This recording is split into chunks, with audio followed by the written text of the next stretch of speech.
Are live. Welcome back, you guys. I know it's been over a week. I got Bree, I got Keisha on the line. Hi, Hello. guys. Hey, everybody.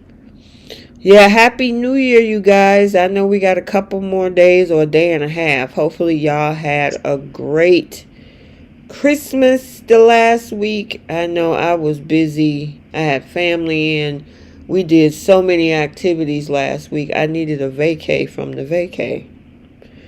But hopefully you guys had a good one, and I wanted to make sure we got our conversation in about the 4 episodes we did have last week, and we can kind of even throw in this episode. We got two preemptions, one tomorrow and one on Wednesday. So our next episodes for both Bold and the Young and the Restless is until Thursday. So this is also a very short week, but I know that I most definitely want to kind of chat about today's episode too. So we look like we lost Bree for a second. She'll probably pop back in. I don't know what happened. Keish, you still there, right? Yep, I'm still here. Okay. All right. So welcome you guys to Soap Corner Talk, where we're going to recap both the Young and the Restless and the Bold and the Beautiful for the week of December 23rd through the 27th. And normally we start with the Young and the Restless first. And then we do a little bit of a break in housekeeping news.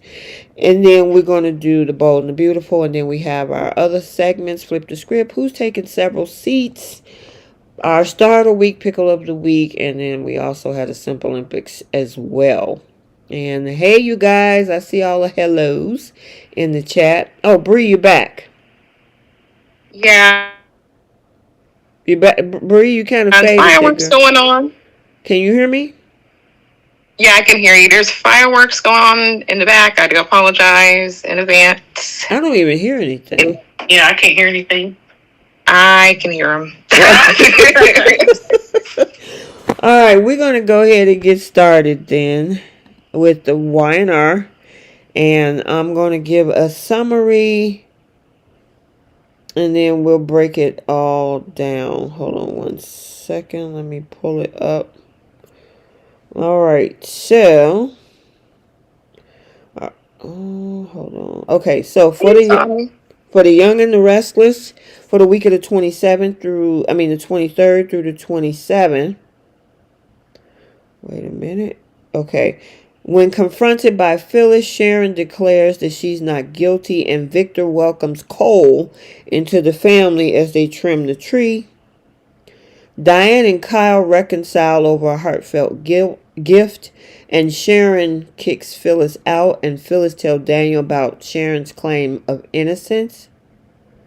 Daniel is infuriated hearing Chance want to reopen Sharon's case, and Ian tells Jordan that Phyllis is the key to their plan.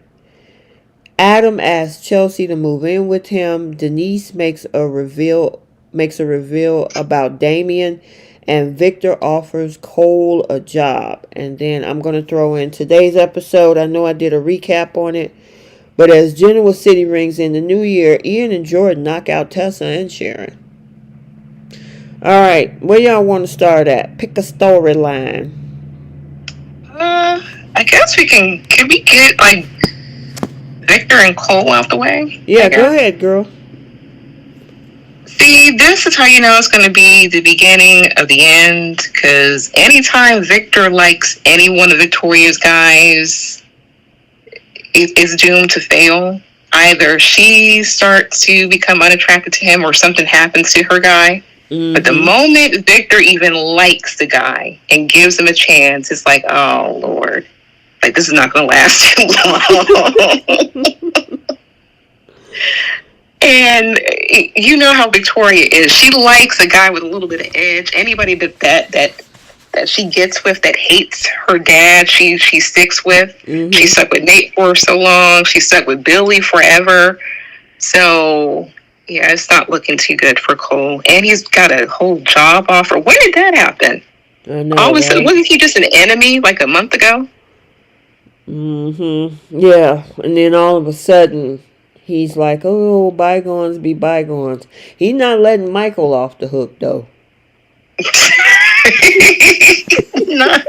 Nobody, him or Phyllis, let him Right. I don't know. This whole Cole thing is interesting. I'm not feeling the Cole and Victoria thing though. Are you? I keep forgetting they're a couple. Are they a couple even, or are they just getting together? Well, it's Keish. What do you think? I thought they were a couple. But I mean, I've never been into Cole and Victoria, so Yeah, I didn't even realize Victor offered him a job or any of that. But I think I always laugh that Victor is welcoming somebody to the family, so it's like officially now you can be a couple kind of thing. It's like Victoria is almost 50 years old. Yeah. And with 2 grandkids. Yeah, and they treat her like she's 16 or Right. like in her early 20s or something. So I just kind of laughed at that. His official welcome to the family. Right. I mean, I don't know. And then I know a lot of people on soap social media was wondering about Amelia because she was missing the whole entire Christmas. They gave her this she's been sick storyline because normally the whole family usually come together. And out of all of the kids, Victoria was not there. So I don't know what's going, I don't know if Amelia just had the time off or what the situation was. But I know folks was talking about it. I just assumed that the actress was taking time off. Yeah, Maybe that's her what I thought too. vacation. Yeah, that's what I thought too. But again, I'm not feeling Victoria and Cole. It's just not there for me. I think as toxic as they were, I think her and Billy was, especially when Billy Miller was on the show, they made an excellent character. I mean, yes, excellent couple. Yeah, may he rest in peace. Talented actor. Very talented. I mean, she even had a little chemistry with Jason Thompson. You don't think so? You there, Bree? I think they had chemistry. Oh, you did? Okay. Her and Jason. I mean, my all-time favorite of ship of hers is, of course, the Billy with Billy Miller. Mm-hmm. But I think her and Jason Thompson also had chemistry. Yeah, I think so too. I mean, but even the Ashlyn Locke character for a while, I mean, they had 2 Ashlyn Locks, but it seemed that she had chemistry with them too on screen, but I'm just not feeling this thing with Cole. I think obviously those 2 were a couple back in the day. Mm-hmm. And they tried to resurrect that whole thing, just like I think they tried to resurrect the whole Daniel and Lily thing, and it just didn't click now. You know what I mean? Yeah, I mean, I was on board with the Daniel and Lily thing when he first came back because they were one of my favorites, but I never came around to Cole and Victoria. I don't know why. I just didn't, and I don't remember a lot like back when he was on the show the first time around, but I don't recall like being a huge fan of them being together then either. So yeah, I liked him when he was with Ashley. I was hoping they would pick that up, to be honest, since the actress is back on screen, at least for a short period of time. Yeah. Mm-hmm. Yeah, when they had that brief moment early in the year, when they came back, I was like, oh, okay, look at Shaggy and Ashley. Like, I think that he fits her better. I'm not sure he's going to actually need a love interest, but I don't know. I like Victoria with a Billy type. That fits her perfectly. And plus, he'll always hate Victor, so she'll always be interested in that guy. Yep. I agree. I don't know. I'm not feeling that coupling. Nope. What's y'all thoughts on Phyllis this past week and especially today? She is just a miserable human being. just miserable. Just and not even with the whole like Sharon stuff. I can give her a little bit of a pass there because of what happened. But when she was talking to what's her name, Crooked, and she Mm-hmm. was like, "Oh, where's Danny at? Did he break up with you?" And it's like, this is why people can't stand you. Like, why was that necessary? Go be Yeah. That's her miserable. answer. Go be miserable somewhere else. You know what I mean? Now, what did you That's say, Bree? I said that's their banter though. That's expected of Phyllis when she interacts with Cricket. Um, but I think she's just so angry at the fact that Sharon's going to get away with something that affected her family, and whether Sharon's innocent or not, this woman still went into her son's house and still committed those crimes. The fact that she saw her son get locked up because of Sharon, I think that's going to forever sting for Yeah, Phyllis. but she's trying to make everybody miserable. I mean, they tried to have a little Christmas thing at the house. She wouldn't stop it, and I would think Daniel, out of all of this little family of theirs, if anybody need to be really upset, it would probably be him, which we did see a little bit of that when he confronted them about the new information that came out from the hypnosis thing, because he confronted her later in the week. But that was to be expected. But her, I mean, I mean, even Billy tried to get her mind off of it. Yeah. And she was still, it was like she gets consumed with things. Yep. And this has turned into somehow Heather's murder has turned into Phyllis's story. Yep. Like T was saying, this should be Daniel ranting and raving every episode because it was the love of his life that was unalived. But instead we get Phyllis being in everybody's face, um, throwing temper tantrums and just like y'all said, obsessing over this whole thing. And it's like this wasn't even, of course, be upset for your son, but this wasn't even about you. This was about Daniel and Heather and Lucy. And somehow it's this whole story has become Phyllis's storyline. Yeah. I mean, obviously it's a build up because, and it's annoying, but it's a build up to making her the fall guy with this whole thing with Ian and Jordan, because that was that whole thing in the Thursday episode, Thursday the 26th episode, when Ian and Jordan said that Phyllis is the key because they know how angry she is. She makes it why she wanted to tell anybody that would listen how she's Right. guilty and that Sharon needs to go to jail. So now Ian and Jordan knows how consumed she is, and they like, oh, she's ripe for the picking.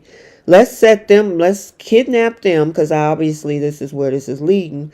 We saw Phyllis leave the party today because obviously she was annoyed at everybody having a good time. And now she's probably going to be the fall guy for them in this whole situation. Yeah, that was the part that I hated. As soon as I saw the ending of this, I was like, oh, crap. Like, you would be walking away. Like, no. But, yeah, there's no excuse for that. I really wish she kind of just kept that part quiet. I don't like the fact that she was going around town saying, like, I will stop at nothing to make you pay. I'm like, don't say that. Be pissed off. That's fine. But for you to say, like, I'll stop at nothing to make you pay, like, this was already a setup. Yep. This was already a setup. But her own fault. I really wish she would stay quiet. Phyllis is still going to be Phyllis. That's still my girl. But I agree that they're making it more about Phyllis being this overly protective mama bear. And it seems like Daniel's kind of fading in the background a little bit when it comes to the storyline. Yep. And I did appreciate the fact that he still stormed over there to Sharon's to hear what was going on. And I'm not sure if he bought it or not, I think he entertained it, but I do like the fact that he is, still sticking to his guns and still being pissed off because, I mean, at the end of the day, she still did that to him. All those things to him. Yeah, but you see what they're doing because that was brought up. I think Phyllis, maybe one of them brought up saying, well, she still set you up. And they was like, but that was the PCP. So they're trying to wipe that away as well. Even though she dumped a body, she cleaned up a murder scene, she did all those things, they're going to wipe that clean because she was drugged with the PCP. Mm-hmm. Or, well, she got her redemption within the quickness. Like, that was really quick. I figured that's what they were going to do. She's too much, and I know, I know you guys were saying that, legacy characters can go to jail and things like that or whatever, but they weren't going to let Sharon, I mean, she might take some time away after this to, once everything, the dust settles, but yeah, they ain't going to put that girl in jail. And on the flip side, Phyllis is now going to get egg on her face again because that whole thing that she did with Cricket, talking about where your man at, he's probably in a hotel room telling you he's snowed in because he's with some groupie and all this kind of stuff. And yeah, that's their banter, but she got a whole egg on her face when that man showed up and was kissing all over Cricket. Yep. I don't know why she's being so sensitive. She hasn't been with that man in months. And she was kissing on Nick not that long ago, or at least flirting with the idea of Nick not that long ago. But I don't know. See, this is what Josh Griffith screwed up. He should have just let, and I know the guy that plays Tucker, he had other projects. But get this girl some context where she's not in everybody's business. Get her a man, and look like they had her sniffing around Billy for a hot second about a couple of weeks ago. But I don't know. I wouldn't. Hey, I wouldn't mind that. I'd be okay with that a little bit. They have great chemistry. I mean, given Billy and Phyllis's history, and the fact that he slept with her daughter, I wasn't rooting for. I was perfectly fine with the coworker situation, but now, I mean, if this keeps her a little occupied and out of trouble, I mean, girl, get you some D. Shoot, Jordan even look like. Remember, I said Jordan got her some. She sure did. Did y'all hear what she was saying to Ian? Saying like, should I be jealous of Phyllis? I'm like, he put a spell on you like that? You jealous already? Girl, what happened after that kiss we saw? Because I mean, she was feeling some kind of way when that man. Girl, I was like, okay, all right, Jordan, I see you. This pacing back and forth in the room, waiting for him to get to the hotel room. I know. Like, girl, listen. He tortured all that cement.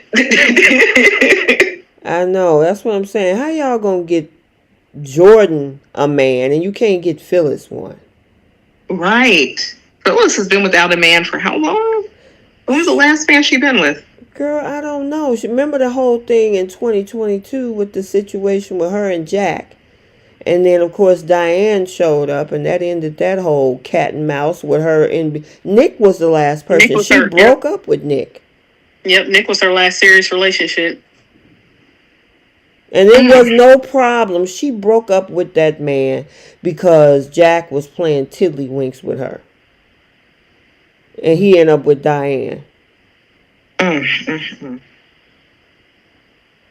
So she hasn't had it in a couple of years. Okay. I mean, it's not as long as Jordan. I would say Jordan has been without it for decades. So this was medically necessary. Whereas Phyllis will eventually get one. Oh my gosh. I wish they kept Tucker around. He's needed for quite a few storylines, to be honest. So even that Trevor St. John. Yeah, that's his name. Go ahead. But wherever he's at, Trevor St. John, please come back in 2025. Now, Yeah, that kiss was. I actually liked that little moment between. I'm like, that's a missed opportunity. Mm-hmm. They could have worked that for her. The age is appropriate and everything. He's funny. He was pining after Ashley, and then nothing. You know. Now I was wondering about this situation with Martin because the last time we seen not Martin, dang, Alan.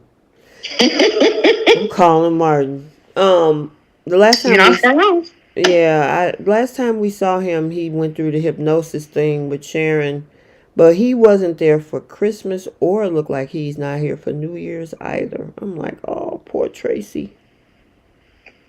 I mean, she hasn't had a man in a while in years either. So, I mean, it's understandable. It's not like he, dipped off somewhere. She still technically has a man. He just wasn't able to spend the holidays with her. So, a good week and a half or so. Would you want it Danny to come back surprisingly, or would you want Alan to come back for Tracy surprisingly? Give her Alan/Martin. Give her man. I mean, we've seen Cricket, we've seen Danny, we've seen the bad lip sync over on the other show. We can take a break from Danny. Yeah. All right, we gotta talk. Gone. I'm so silly. Did you have anything else on that, Keish? Nah. Okay. What did y'all think about the scene with Diane and Ashley and Tracy? Because Diane was trying to get in the good graces of everybody this week. Them, her son. I mean, it got kind of emotional between those two. I was like, oh.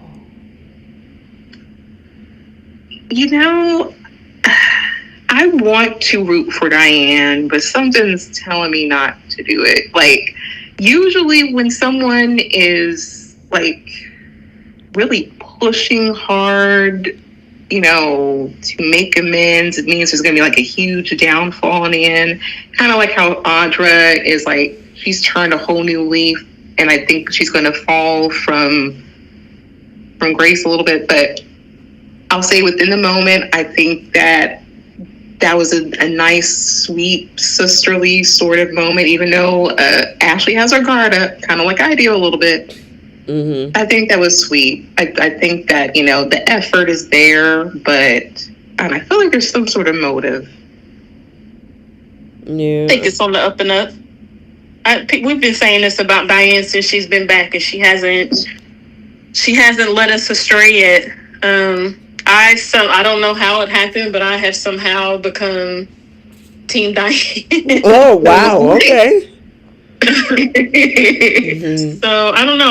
I enjoy seeing her get along with Ashley and Tracy, and having some, I guess, good luck the last couple weeks. Yeah, I did like the moment between her and her son, though.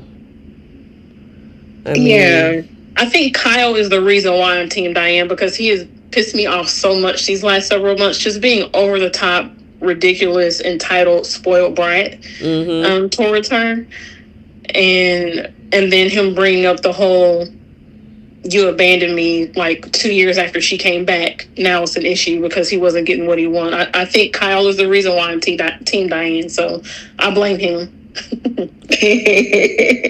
Yeah, I mean, Kyle is a mess. He wants her to do everything possible to prove some things to him, and I know obviously they got history, but like Keisha said, y'all stole jewelry and did everything for this woman to get back as a family, and then now because of everything that happened this summer, now you want to make her jump through hoops. It's like, dude, you stole from your family's company. Have we not forgotten that?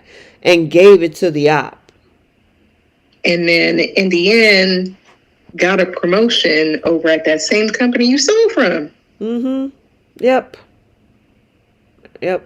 Sure did. And was being a brat about his mom not moving out of her old office fast enough. Mm-hmm. And then she turned around and got my nameplate too. Not only did she high speed move out the office, she turned around and made him a nameplate as well. He ain't gonna never learn nothing. Nope, because they all they done is reward him for all of that ugly, nasty, bad behavior, attitude that he's had towards them for the last several months. He's gotten rewarded through this whole thing. Mm-hmm. Yep. You know, I mean, what you laughing at, girl? Jacqueline said that Nepo baby Kyle got off easy. I mean, he did. Where is the punishment in all of this? He acted mean to his parents. They did everything possible to fool everybody in Genoa City that they were on the outs to trick Victor to get him back away from them, knowing and then to let him know that Victor was using him. And after all that, you still want to walk around mad. Right. Like the wand said, like hope. Oh, Lord. He hit it on the head. Oh, man, you're talking about the entitlement. And then, like you say, they reward him with all that stuff. Y'all begged to get back into his good graces. Exactly. And then, go ahead, I'm sorry. Go ahead, Keith. I was just going to say it should have been the exact opposite. Exactly. After you stole. You know, and then you go through this and take your mama through all this drama at Thanksgiving and all this other foolishness. And then you're telling, even your girlfriend pretty much had to say, dude, chill out. Your parents did this for you.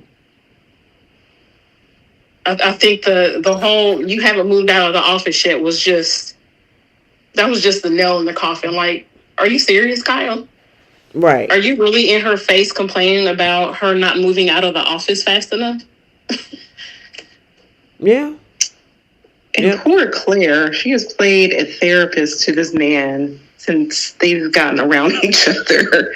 She's always been the person he's been venting to about his own problems, and most of them he caused himself. But she had good advice because she was pretty much in so many words saying, why you acting like you acting and you got a whole family who's rooting for you, I had to be brainwashed by a psychopath. I'm happy to be where I am, and you need to be happy too. Yeah. Maybe that's why she wanted a break from him for a year. She was like, look, like I didn't heard this man all year round. I'm going to spend time with my family. Yeah, he's my boyfriend, but yeah, I need a break. She need a break already from this man. Yeah, I mean, seriously, I don't blame her to be like, dude, really? This is what we doing? I didn't even know I had a family. And you got a whole rich family with legacy and everything. You got a cozy CEO position with your daddy, and you still talking crazy. Yeah. And he still want to move out of that house. Girl, that man ain't going nowhere. Just like Summer ain't about to move out of that doggone hotel. Speaking of Summer, her and Chance, are they trying to work it out? Do we want them to work it out at this point? I won't. I do. I do because I don't want her anywhere near Kyle. Right. That's what I was going to say. Don't even throw her back into that hole, into a triangle over there. I don't want him with her, y'all. I'll be the minority. You lost it, Bree? Yeah, the way that she's treated him, like, especially towards the beginning of the year, like every conversation they usually have for the most part has been about Kyle or herself. She'll rarely talk about Chance, and then something that affected her brother, she was ready to throw in the towel as if she was just quick to just break up with him for any reason. I don't think she really cared about him like that. That's why I appreciated their convo, because she apologized for that because she knew she was wrong. I mean, is she only wrong because she doesn't want to be single and she knows Kyle's unavailable? Because if Kyle was available, she would have left Chance in the dust. We won't know that because Kyle isn't available. Yeah, I don't. I just don't want her. I want Summer a part of that whole thing. And I mean, I know we was thinking maybe they'll push Chance with somebody else, but look like they're trying to put these two back together. So I guess we'll have to roll with it. If you're gonna take this couple into 2025, Josh Griffith, you got to put a little bit of fire under them. You know, I agree, Sherry. Chance deserves better than that. He needs somebody that's outside of a Newman. He needs to. Yeah, that is true. I agree with that. I mean, between Abby and her, and knowing that somebody in that family gonna do something unscrupulous, and then he now gotta prosecute, it's always gonna be a problem. That was the same issue with Abby when it came to her father. Right, and then this stuff with Sharon, another so-called Newman. Mm-hmm. Like with her brother. He needs to be away from the Newmans. He needs a fresh perspective, a different type of woman. And I think anytime a guy gets with any of the Newman women, it's always a mess. I mean, look at the mess that Nate had to get himself out of. Yeah, that's true. And Cole is going to be next. I hope did he take that job? He about to. Well, here's the interesting thing. They said they want him to be the head of publishing. Publishing what? Because I thought Newman Media did all the media. Right. Victor said there's a publishing division. Right, but wouldn't publishing go under media? Well, I guess there's different divisions under the media umbrella. So you're not book publishers and magazine publishers aren't the same people, if that makes sense. It wouldn't matter because Victor just wants him up underneath him so he can keep an eye on him. That's all that is. Mm-mm. Exactly. He could have been a janitor. It didn't matter just as long as Victor was able to keep tabs on him. And what's up with Victor wanting Chelsea back with Adam so bad? Even Adam asked Chelsea to move in with him over at the old Newman Ranch or the old mansion, wherever they was living at before. I don't understand what they're doing with Adam. They don't know what they're doing with Adam. No. He's fighting about Sally one week and begging Chelsea to be with him the next. You know what I think? I think they're turning Chelsea and Adam into like the new Victor and Nikki. Because in a way, there's a lot of similarities.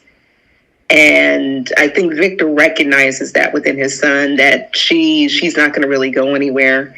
And I think he likes to also have people, in his circle that wouldn't mind getting their hands dirty. And I think that's why he originally always hired Chelsea before she got with any of the men in town. So he recognizes that, and he likes to keep certain people around. I think that's why he likes to always keep Michael around. Just certain, certain characteristics about Chelsea that he likes, and I feel that he maybe feels it goes well with his son. And I don't think he can manipulate Sally like he can Chelsea. Yeah, I think also she's the mother of one of his grandchildren, so that gives her a leg up on Sally as well. I just don't like them two together.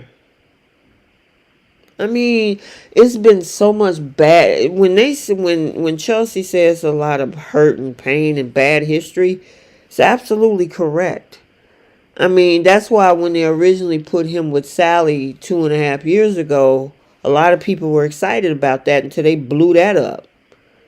I'm not feeling this whole Chelsea and Adam thing. I mean, they had that little scene in Baltimore, but it wasn't like, oh my God, let's put them back together. Not for me, at least. Yeah, I'm indifferent about it. I guess I don't really care anymore at this point. Right. Yeah. Does Chelsea know that Billy and Sally are together? I don't know. I'm not sure. Because maybe that might push her more towards Adam. I think that maybe she's still thinking she has a chance with Billy. I honestly think they just need to pull Audra away from Nate. and put her in that direction, that's some fire over if you put those two together. I don't know why they haven't put them. They look like they kind of teased it just a little bit, but I just think that that's probably where he needs to be. Because Audra don't mind getting her hands dirty. Nope, at all. And you're right, Dewan. We all on the same page. Adam needs to find Audra, but they got Audra turning a whole new leaf now. She has a personality. She's starting to become likable, making me uncomfortable. That's funny. I don't know. I'm just over the Nate thing. But this is the way that she treated him, and then now she's trying to turn a leaf, and then his brother's about to come in the picture. She's about to be messy all over again. It's going to be a while for they loop her back over to Adam. Yeah, I like them together. Who, Nate and Audra? Mm-hmm. Okay. She's about to screw this up. This is what I was saying. Like, they're building this girl up to where she's getting, you know, in the good graces of the family, and she's seeming likable. And then once this Damien guy comes in, and then she cheats on Nate with him, then it's all going to come crashing down, and she's going to be right back to where she was. But I've never really been a fan of Audra and Nate. I feel like he could do better. He could be with someone who actually wants a relationship. Yeah, because where is she? Even though she's softening, is she at the point where she wants to be in a relationship with Nate? Because it was just at Abby's wedding and she said she doesn't even believe in marriage still. Yeah, that's true. So it couldn't be. How soft is she gonna get? I mean, is she? I don't know. Well, what do you think about? Maybe Nate is changing her mind. I guess we'll have to see, because the Damien character should be coming on. What is it? January 8th, I think it is, something like that. The 6th or the 8th, something like that. Yeah. So not this week, but next week. So that's. I'm wondering if they're going to move him towards somebody totally different, or will she be putting a triangle between him and his brother? I think that's where they're heading, because they haven't really looped her in with anyone else. I mean, they've been looping her in with the Winters and trying to get back, in good standing with them. And now she went all the way to LA with Nate. I'm like, why? But at the same time, she ain't got no job, so what else is she going to do? Yeah. So they're looping her into all of this. So I think that Damien's going to be her first stop. Yeah. I guess we'll see. Other women. Tommy Smith said, "Can we talk about how Claire judged Adam for taking the old house?" I mean, look, Claire just needs to be happy she got a pony. She is not in jail. She should be happy she got a man. She got a new job. She should be happy she got better clothes. She should be happy for everything else. She should not be worried about what Adam has going on. And plus, her granddaddy offered him that house, not her mom. Yeah. So wait, what happened? I don't think I saw that part. She kind of shamed him for, I guess, getting the old Newman Ranch. I guess she felt that her mom should have had that ranch. But Victor didn't offer that to her. He offered that to Adam. Well, he offered that to Nick first. Nick turned it down. And then he, offered that to Adam second. And now he's taking it. And Claire said something to Adam about it? She was making him feel away and judging him for taking that house. Oh, Lord. She needed to. Okay, well, she already judging Adam. Listen, she deserves. She got to take a seat for that one. Yeah, she's her mother's daughter. Mm-hmm. She's gonna hate Adam for absolutely no reason. And that's the thing about Claire. Like, he hasn't done anything to you. Right. Nothing. She's the last person in that family that needs to be saying anything about Adam. Exactly. I agree. I mean, all he did was say that he didn't trust her. given her history, which is understandable. Right.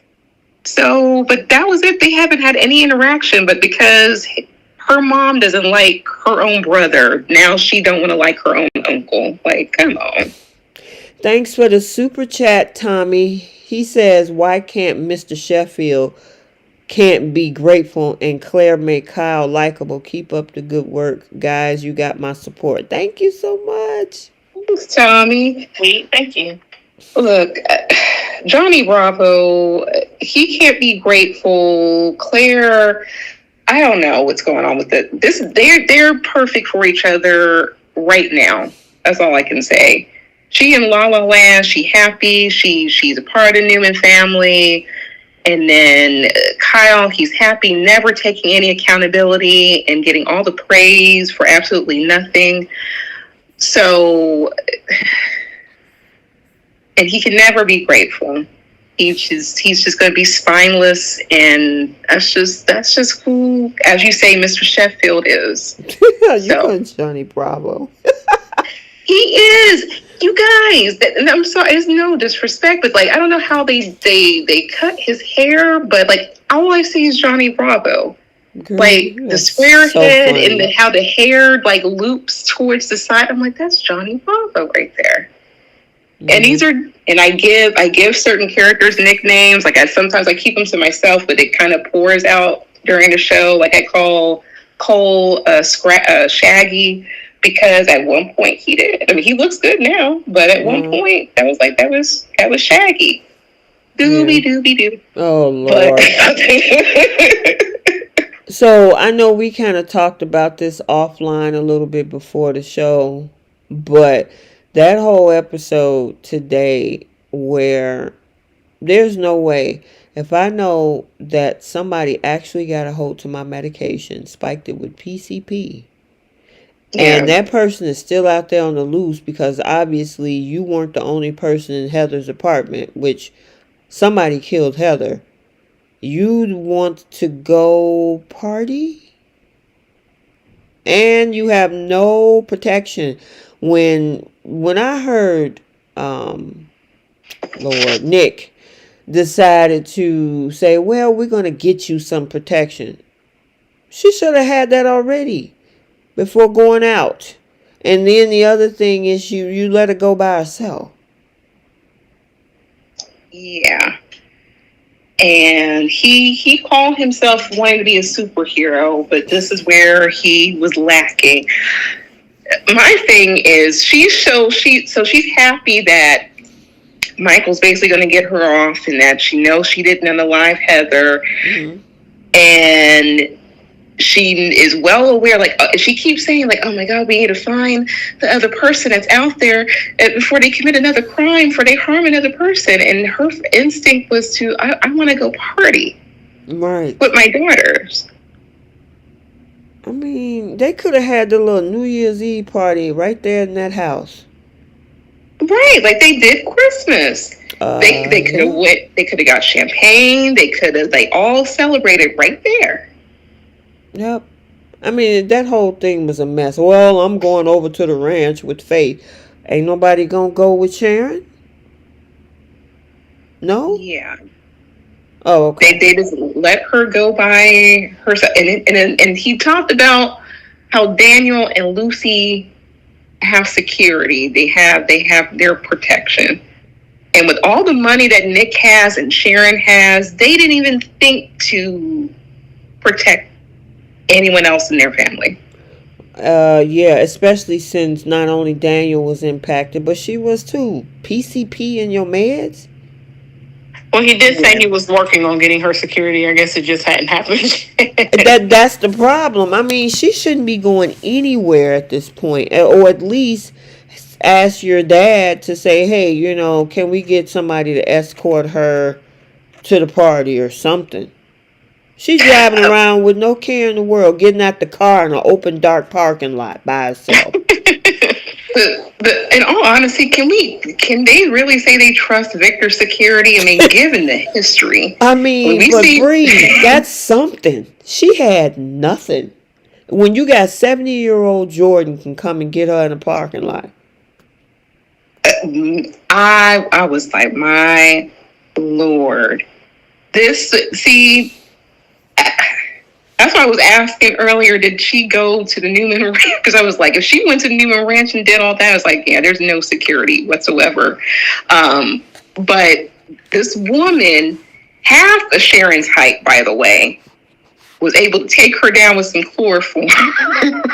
Did you see Sharon when she got at that car? She was so happy and smiling and whatnot. And all of a sudden, Jordan got a hold to her. I'm like, girl, first of all, you should have had security take you to the party. Go and let whoever bring you in or whatnot if you insist on even going outside. But she should have left with Mariah. Well, actually, no, take that back. That wouldn't have been a good idea either. She should have left with Nick. Somebody told me said Sharon lost her Mercedes Benz. Oh, yeah, it's Jordan's now. or it's some chop shop. so Jordan and Ian can get some extra cash. But that was so stupid on her part. The whole timeline of all of that was just none of it made sense. I was like, gosh, you're ripe for the picking. Jordan was like, oh yeah, this is gonna be easy. I thought she was going to take Claire at first, because she had the blonde wig on and she came into the coffee shop and she was like overhearing what Claire and Esther were talking about. I thought Claire was going to be the victim. I least suspected it was going to be Sharon until the end. I think she's going to circle back according to the spoilers for Claire, but Claire went straight over to the Newman Ranch again. So I don't know if maybe she figured she could have probably stopped her mid travel, but obviously she ended up going over there to society. So I don't know. And then this whole thing with Tessa. I know Keish was like, oh, maybe she needs some fresh air. That girl couldn't breathe. Nope. She could barely, her cognitive functioning was just, And Abby's like, are you okay? Are you sure? The girl is not okay. Yeah, she asked her. Tessa came over and she was like, "Can you watch the front door? I haven't eaten all day. I didn't see the moment to eat." And Abby's like, "Yeah, sure. Are you okay?" And then she's like, "Oh, okay." And then Tessa comes back and she was like, "Well, we need you. We need you. Right. We need you for this shift." And then Tessa is about to fall over. She grabbing her chest. She walking out the door. She talking, saying that she can't breathe. That's why I was wondering, did he give her PCP, or did he give her something that Luna had in her storage closet? But whatever he gave her, that kind of makes me worried for Tessa, because she was talking about she can't breathe, and then whatever was in that inhaler was also going to make matters worse for her. But yeah, Abby, she did not care about her employee, her general manager. I was guarantee you, most jobs, if you feeling some kind of way, they make you sit down. If they have like a health care center in the building somewhere, you're not feeling. Let my employer walk outside. Oh yeah, she'll be all right. And stumbling in front of customers. I'm like, she's grabbing her chest. She's you can tell she's out of it. And neither Abby or Devon did anything. They just sat there. Yep. I hope she's okay. The girl is not okay, Abby. Right. You see for yourself. If this was her mother, she'd be all over. She would call 911, Chance, anybody she can get a hold of. She didn't care about Tessa. Nope. That was that part between that whole thing with Sharon ending up at that party and this whole situation. I was like, wow, this is crazy. My question is, what is the end goal? Because it's pretty clear, at least for me, that Jordan and Ian have 3 victims now. They Mm-hmm. got Tessa, they got Sharon, and obviously Mariah is going to go along with this. So I understand that the end goal is to pin something on Phyllis, but what? What is the Yeah, end now goal? that's interesting because originally I thought all roads leaded to Victor, which it maybe still do because they got a common enemy. Remember, we saw in the flashbacks that Jordan had that they Mm-hmm. couldn't, but they both can't stand the Newmans. So obviously roads are leading to him, but how we're getting there, what would Phyllis setting her up for this? What that got? Yeah, I don't know. It's Right, to do with Victor. That's why I was confused as to why Jordan didn't take um, Claire, because that would have made more sense. That would have at least looped Victor into right. everything somehow. He has yet to be placed into this storyline since it started. Yeah, I just think that this storyline, they've been throwing stuff in this thing since what, June, May, when this whole thing started with Lucy and Faith. And, we talked about that before. And then they were like, oh, yeah, let's throw the anniversaries in there. Oh, yeah, let's throw the 13,000 episode in there. Yeah, we're going to bring back Jordan and Ian, too, and throw them in there, too. They just been And throwing like, stuff in this ongoing run-on sentence of a storyline for the last 8 months. yeah, and Victor is at home celebrating the New Year's with Nikki. I mean, this is like the most peaceful and relaxed we've seen Victor. Talk about my baby, my baby, my baby, my baby.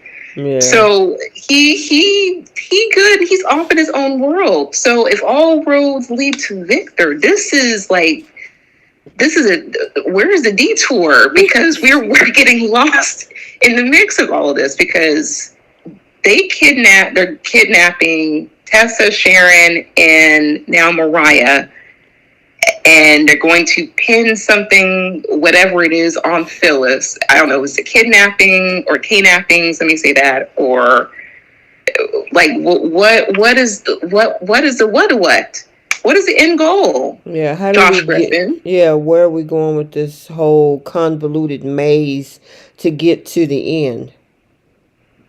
Because it's all over the place at this point. And right now, this is the major storyline. I mean, they got this whole thing trying to start with the Damien thing, but the rest of this is all about this here. Right, and that's right. That actually is because there's nothing else happening. I mean, Abby and Yvonne are happily married. They're trying to put Adam and Chelsea back together. Victor is petty, but I mean, he's at least keeping things calm for the holidays. Uh, Jack and Diane are good. Kyle got his precious position. I mean, there's nothing really else going on Mm-hmm. besides the Sharon storyline. And it seems like it's everyone's storyline. It's Phyllis's storyline. It was Daniel's, but that he's fading in the background.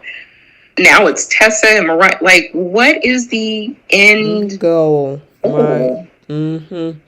I guess we'll have to see, girl, because we don't have, for those that might not be aware, both tomorrow the 31st, New Year's Eve, and New Year's Day episodes for both shows are preempted, so we won't get a new episode for YNR and Bold until Thursday. Yeah, so we gotta wait 2 days. Well, I mean, they won't wrap it up around that time. I still think they're No. going to wrap everything up by February sweeps. Girl, that's a Because it's whole right nother around the corner. month. It's right around the corner, though. I know, but this storyline has been going on for so long. It's been, what, 9 months? It started at the beginning of May, so you looking at about 7, 8 months almost. Okay, and they'll give birth in February. Ugh. Listen, Jordan was around for the November 23 sweeps. And then you pop her back up for the November 24 sweeps. It's like, good grief. Yeah, I don't know what the end goal of this whole thing is, but I guess we'll stay tuned. But Josh Griffin, please make sense of this. I mean, the writing it has been great thus far, but this is just weird for me. I'll speak for myself. This has been weird over the last few weeks, and looping all these extra people in doesn't make any sense. Nope. If all roads are supposed to lead to their common enemy, which is Victor. You got anything, Keish? Sorry, I've been over here stuffing my face. What you eating, girl? What you eating? Anything good? I made some shish kebabs and rice. No. And I just made some homemade tzatziki. I will never buy store-bought tzatziki again. It was really easy and it's really good. Oh yeah, you gotta share. You know I like to cook, so you gotta share the recipes, ma'am. I'll send it to you. I just wonder with this storyline if this is how they planned it all along, because they've taken the long way around. Because when this whole thing started with Heather's death, I wouldn't have guessed in a million years that it was going to be linked back to Jordan, and especially Ian. So there's no telling where they're going to take this. And I know it's not linked to Victor right now, but with the way that they even started this whole thing, we never saw them in it, Jordan and Ian in it in the first place. So Right. I could see some weird pretzel that they would do to link it, like, finally to Victor in the next month or so. Till February sweeps. Yep, till February sweeps. You are correct. There could have been other things they could have done. I know, right? Like, especially since they were like lacing Sharon's pills with PCP. Like, if the whole purpose was to get to Victor, wouldn't Nikki be the route to go to? By like whatever he Ian put in Tessa's drink, because I think she was drinking water. They could have found a way to get to Nikki and put something in her drink. Like, so there could have been other ways to loop Victor in, and I don't see how adding Tessa and Mariah. I can see Mariah, but like the common goal is Victor. Lead to Victor. Not the outskirts of Victor, is all I'm saying. So was it to lure, or, I mean, obviously they're going to want Sharon back. Because originally, if Mariah hadn't have showed up, Tessa would have probably went missing. So we know Ian wants Mariah back. That was his wife, and originally his adopted daughter, a stolen daughter, which is twisted. And the situation with Sharon, I mean, what, you going to ask Nick and the Newmans to get her back? When Claire would have been the right target, I guess. I don't know. Right. Especially since Jordan is stalking her. I mean, Nick is connected to the Newmans, so you know Nick is going to do anything to save protect Sharon. Yeah. That's true. Good point. All right. Y'all got anything else for this past week that stuck out? Anything? Because we got to go to Bold. Not that I can think of, except Amy Lewis is on my nerves still. I'll save that for like my flip. But this woman is acting so scared to meet her own child and still wants to put all that responsibility on Nate, and I don't like that. She went to LA and she's enjoying the sights of LA, but don't want to see the sight of her child. Yeah, I'm not even. It's so slow moving. That storyline started in October, and then we get an episode here and there about it because the whole Sharon thing has been taking up a lot of bandwidth. So I'm like, can we just bring the fine man on? That's who I'm looking to see. All this other stuff prior to it, I could care less. If no one's ever seen him on screen, he is a treat. I promise you. It's well worth the wait. He's fine. Yeah, that's what I'm saying. Bring on Damien and let's see what he got to do. And let's bring on the men of the gates too. Girl, that clock is ticking. Woo! And they've been posting the men of the gate. Yes. All of them. All And of they them. you see one of the parts of the trailer. There's a bedroom scene, so it better be Mm-hmm. hot, people. Oh, I don't think it's going to disappoint. It's not going to disappoint. Listen, we've been skimping on Y&R and Bold for the past year, so maybe the gates help us out. And it's an They gave hour. more. And it's an Yeah, hour. they gave more in that clip than we have seen on YNR or Bold this Yep. year. Yep. I'm looking forward to it. All Mm-hmm. right. Speaking of Bold, let's move on to Bold and the Beautiful. But how many people in the chat, Bree? We had 107 on a Monday night. Yay. Yay. Thank you. Make sure you guys hit that like button. If you're not subscribed to the channel, make sure you're subscribed.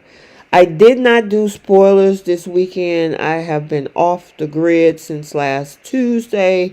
So, I mean, I have been pre-recording the recaps for, what did I do that for? Not Wednesday. Thursday and Friday I was able to get those done. But for the most part, I was off the grid up until yesterday when I had to get everybody to 2 separate airports. So I was all over the place until yesterday afternoon. I am enjoying the quiet time now. So, so I didn't get a chance to do the spoilers. That's a rare thing. So, we got another short week this week. So, we'll be back on track hopefully after January 3rd. But, yeah, let's go ahead and talk about Bold. Let me do the summary. Hold on one second. For the Bold and the Beautiful. Alrighty. So, for Bold and the Beautiful, for the week of the 23rd through the 27th, before Brooke can explain anything, a half-naked Taylor interrupts them while Steffy prays for a Christmas miracle. As the Foresters join Eric and Carol, Brooke vows to get Ridge back next Christmas, and Ridge reminisces about Brooke. Then we had Electra horrified by the discovery of Remy's bathroom, and Hope questions if Ridge is really Brooke's destiny. And then Electra confronts Remy about the deepfakes, and he traps her. Will immediately recognize the photos are fake, and Luna was beaten. And in today's episode, Katie feels bad for firing Electra. Remy holds Electra captive, and Bill makes a demand of Luna. All right, so what are we doing? Can we get that out the way? This is a slow moving train. The Luna and Bill, I feel like we get a new episode with them at least one, like every Friday. Girl, we playing the whole RJ Luna thing. You talking about Bill and Luna, or you talking about Remy? You talking about Bill and Luna? Bill and Luna, sorry. Okay, go ahead. Because we see that like once a week. I know, right? Can he just get her out of jail? I mean, we know that's what it's leading to. Mm-hmm. Just go ahead and get this girl out of jail. And plus, he keeps showing up at the jail. He keeps reading the girl's letters. He wants to help this girl out. He wants to. I mean, clearly he doesn't care about the backlash. So to move this storyline along, just go ahead and get her out of jail. Yeah, I don't even know why they're even doing this. I mean, granted, we like the actress. Oh, yeah. But it's like, why Bill? You know what I mean? Now, do I believe someone is actually attacking her in jail? No. I think, me personally, I think she told somebody to do what they do and hit her or whatever the case, make it believable. And she said, like, once I get the bill, I'm going to give you a little piece or a little payoff or something. I feel like it's that sort of scenario. Mm-hmm. I don't think nothing's happened to that girl. I think that she's just trying to sweeten the pot to get up out of there. I mean, anything's possible. What do you think, Keish? Are you still eating that shish kebab? Luna is 1,000% playing him. I think she probably got in somebody's face on purpose so they would beat her butt. I died when she told Bill today. So and so said they were going to beat my ass. I don't think I've ever heard that phrase on soaps before, but yeah, she's definitely playing Bill. You know what would have been more entertaining was watching her in jail start trouble with somebody so she could get beat up, or Right. or watching her plot. With her cellmate on what she was going to do to get herself out of jail or something like that. But these scenes where Bill was basically just sitting there listening to her talk, because it's all Luna talking. Bill isn't really saying anything. No. It's just like the same thing over and over again. So, I don't know. And we know she's a good actress. I mean, so this is why I don't believe that she's getting beaten up in jail. And then the girl had the nerve to say, like, I don't deserve to be here. I shouldn't be here. This is not my fault. Yeah. I'm like, you unalived 2 people. Right. This is where you should be. Right. And instead of having Bill in a scene with her, every scene that we see her in, how come we don't see Lee? Or hell, even Finn. Have Finn go to the jail and confront her. Or Steffy. Why is Bill every single time, with the exception of a couple of times it was her mom? Right. But it's like they have been isolating her to Bill and RJ pretty much her entire run on this show. Right. And RJ's not even on the show no more. Where is he? They ain't spoken a word about RJ. We didn't hear nothing about him on Christmas. Nothing. His parents had forgot about him already. They don't even care. We don't know if he's in another country. Nothing. We can't even get his reaction to his sister taking over the company, his dad's company. Like, but we just know he's not in the credits anymore. Yeah. I was like, oh, okay. Oh. Okay. But this Luna stuff, yeah, go ahead and get this girl out of jail so we can see what she's going to do. Because clearly, they're slowly putting these 2 together. Right. I believe that's what's going to happen. Yep. All right, what y'all think about the Christmas episodes? Because, well, we got to back up. She went over there to try to tell Ridge why she saved that company. I mean, why she became the CEO to save that company. And before she could get it out, girlfriend come down the stairs in the shirt, which was corny, with him spilling that doggone glass. How are you going to lean over and kiss somebody with an open glass like that? Yeah. That was so corny. It really was.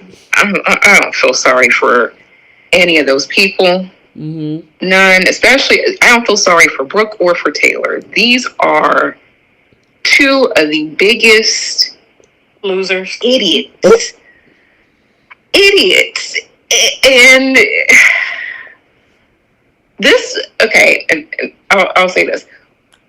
The fact that Brooke still wants to fight to get this company, she still wants to fight to get her man, still, is also the same man who said to her face, her daughter is a worthless slut. She's watched this band called Hope of a Bee, a nasty one, a nasty bee, and called her stupid, called her all kinds of things. She don't even care. She said, "I'm still going to get the company for Ridge and for Eric." She loves leaving Steffy out of the whole conversation. Even still, with all of that, and you got Taylor. Like, what did they do? They just made out. They just kissed. That was it. I was thinking, I'm like, this is like a really weird love scene. I'm like, everyone has their clothes on. But no, they were just making out like teenagers. This was dry humping at best. Oh. And that was enough for this woman to be flustered and be red in the face. I'm like, he didn't do nothing. Like, RJ and Luna did more last year. Like, And she over the moon, happy, talking about, I love you. Like, I've always loved you, Rich. And he's talking about, let me just get you a drink. He's not even trying to acknowledge her feelings. Like, ladies, these are two of the biggest I'm talking about those ladies. Those are the two biggest idiots on this program. Mm-hmm. I'll never see what they see as far as Rich. Yeah, that don't make no doggone sense. And then and I'm so sick of Steffy playing Parent Trap. You don't want the best for your mother, right? At all. I know we'll get to that scene, but like, you don't want the best for your mother. He's telling you in so many ways. I don't want to lead her on. I don't want to break her heart. And like your mom and the family I made with her. They're always my safe spot. Like, just tell them they're a doormat without telling them we're a doormat. Right. Simple as that. That was not a compliment at all. At all. And the sad thing is that he thought it was, and so did Steffy.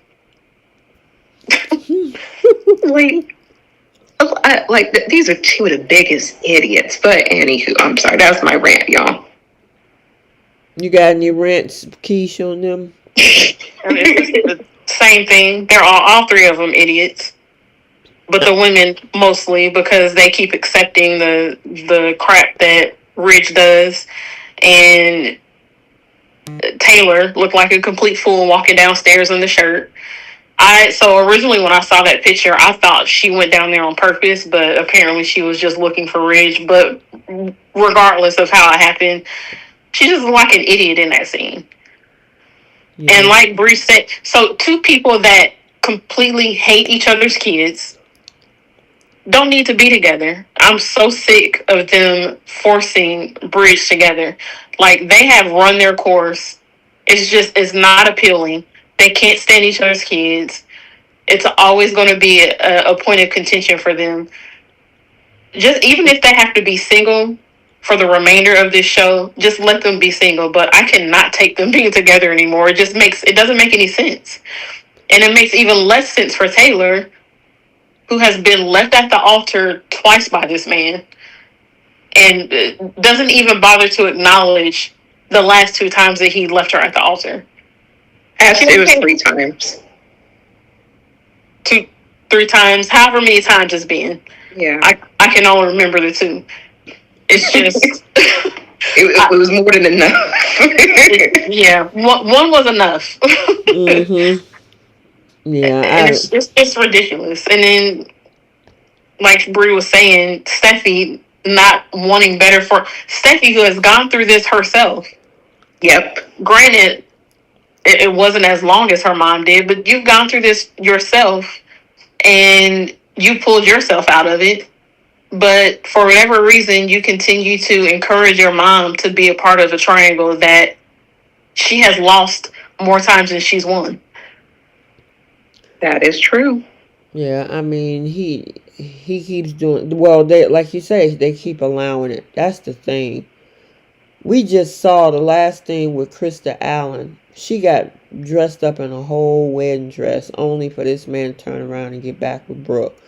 And then Brooke was planning her wedding dress, and then they decided not to. And they go to Rome. He said, "You the love of my life." When, of course, that brought on Rebecca Buddick in September, where she was peeping around corners, talking about how she coming home. And she don't need no man. Mm-hmm. But yeah, go ahead, girl. Oh, sorry. But she has broken heart syndrome from the man that she never stopped loving. Mm-hmm. They got to do yum, yum, or whatever the poses are. Yum, yummy, or something. I don't know. Yeah. Yum, whatever them chakra poses were to heal her broken heart. And then you get in bed with this man and dry hump and kiss like a bunch of teenagers. Girl, talking about you getting that from? Did you see that part happen? You keep like that. What did they do? Why was this woman all beat red? And sweating. Oh, you talking about, I know what you mean, when they were laying down in the bed. Yeah, Gotcha. like Okay. sweating. I'm like, what did y'all do? Like, you did more with the chakra pose than just the kissing. And Only. talking about this is the love of your life, and you've never stopped loving him. Well, that's part of the problem. That's why you have a medical condition now. It's to the point you have a medical condition about this man. And then Brooke come over there, and then she didn't even, before she can even get it out at that time, she walked out and leave, and then go crying in in the backyard somewhere. I don't know. That leads us to the Christmas episodes, and it seemed like everybody was happy over at Eric's. It was Blue Christmas over at Brooks, and she had to break the news to Katie, and she also broke the news to Bridget that Hope and Carter was together. Did y'all see or catch that when, and I tried to clip it in the video that I posted, I think that was Thursday, where Hope was saying how Carter was on her wish list last year? I was like, oh, really? So you were multitasking between wishing for Thomas and wishing for Carter? So she didn't specifically say Carter. She said a man like him. Well, the man like him was proposing for the second time that same holiday episodes last year. So, and she has a Well, big old smile on her face. apparently Thomas was not on her wish list. But she was wearing his ring around her neck. Right. Because I had clips. Well, I that wasn't wouldn't. until January, right? I wouldn't pull the clips on that to put that in my recap video, and I'm sitting up there like, they really are trying to erase Thomas out of this whole. They act like we are just supposed to forget that Thope ever happened. You cannot put that much heat on a TV screen and expect us a year later to say, "Oh, well, what Thope? Thope who?" Right. Like, no, that was the hottest thing smoking last year. Like, people are still like talking about it, going to the scenes. There's like so many Thope fans. Mm-hmm. So for them to try to loop around and say Carter's been in love with her or wanted her since Rome, we never seen him lust or look after this girl in Rome, like, and he was with her aunt at that whole time, like, just the way that they've been trying to write Carter and Hope's supposed love story, I still don't believe it. And erase her feelings for Thomas. That's insane. And plus, she wanted this man even when he came back In June. with Paris. Was that May? From Paris. That was June. It was in June. Mm-hmm. That's one of Bold's main problems is, for whatever reason, they feel like they have to rush everything. There was no need to retcon Carter's feelings for Hope back to Rome. There was no need for that. Mm-mm. Nope. This would have made much more sense if they had just been brand new to their feelings. Like, we didn't need to think that Carter has had these feelings for Hope for the past year. It was so stupid to do that. I agree. And disgusting because he was dating her aunt, sleeping with her aunt. So for them to loop that back, and there's like episodes I can go to, like everyone can go to and see that he was talking about confessing his love for Katie. Yeah. Yep. Like saying that was the only Logan he's always had his eye on.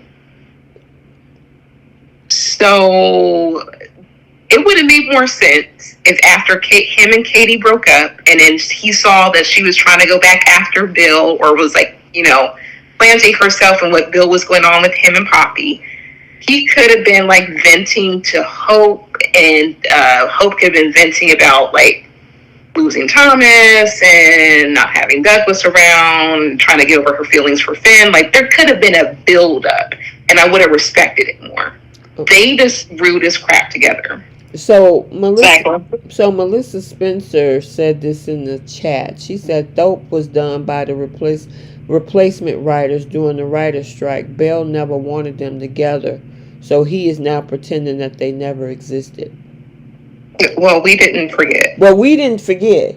And all of the new soap fans that came over who through the because the ratings went through the roof in the month of July of last year. We haven't forgotten. You can't put something out there and act like, oh well, who dope? What dope never happened? Yes, it did. And not to mention, this girl was fantasizing about this man. She'd like this put her at odds with her mom for the first time in a long while. This was hot and spicy and steamy. We got some hot love scenes. So, I mean, can we get those writers back then if that's the case? But because and it's no shade, but like the way they're writing Hope now, I feel is kind of a little bit ridiculous. I mean, even though this takeover thing kind of does a little bit of her character elevation, but when she was with Thomas, she was a whole different person. This girl had better outfits. She was, into her. I mean, she was talking about her awakening, and like she didn't care about where she was getting it in at. She was a completely different person with Thomas, an elevated person, and exciting. Those scenes were fire. I mean, we had the bedroom scenes up against the door. I mean, she was running behind couches because the intensity of her attraction, she was like, I know I don't need to be here, but I want some of that. Right. That type of heat was put on screen, and then we saw them in the CEO office when he turned her around and flipped over that desk. And not to mention them at the cabin. This girl had no problem. And this is the best part. She completely disregarded. She didn't give a damn about Liam's feelings. She popped up to the door with lingerie. And Liam is having a conniption, talking about like, are you taking birth control? Like, what are you doing? And she's like, Liam, just get out. Yeah, look, she was considering having Thomas's baby. Yes, that's right. And then she's getting it on in front of the fireplace, and Liam's like staring at the door. Like, we've seen all of this. We've seen this. This is the same woman who, after sleeping with Thomas, the very following day, had divorce papers ready for Liam. How do you want to erase that? And every chance she gets, she blames Steffy for Thomas leaving, even though that was his choice. But we're supposed to forget that. Right. Okay. Do me a favor, Bree. Can you see in the chat? Okay, is it moving? People talking? Yeah. Because on my end, my chat just went completely blank. Yeah, we're moving and grooving. Okay. Hey, Jenna. Hey, Margaret. It's all good. I see it. We're all good. It's moving. All right. Anyway. But yeah, they, like Keith said, there was no reason for them to take us back to Rome to make it look like it's been Hope all the time for Carter. Nah. All right, we got this deep fake. Because Katie was getting on my nerves. How you going to fire somebody talking about... And she keep talking about she's not the innocent girl that we think we knew. And I'm like, you do realize that Forrester has been rocked with so many scandals. Caused by her sister. And is it even a scandal that she took pictures? Well, I guess she was supposed to be topless or something. Like, what we saw was a bunch of lingerie. Even better. Like, where is the scandal at? Right. And it was sent just to her. I can see if it was like in the news, on a magazine, where it reaches several different people. She keeps saying it was sent to me. I don't know who sent it. Okay. Then do your due diligence, at least by your employees, and investigate. Because what happens if it's another employee? He's going to keep firing employees and not investigate and see who's doing this?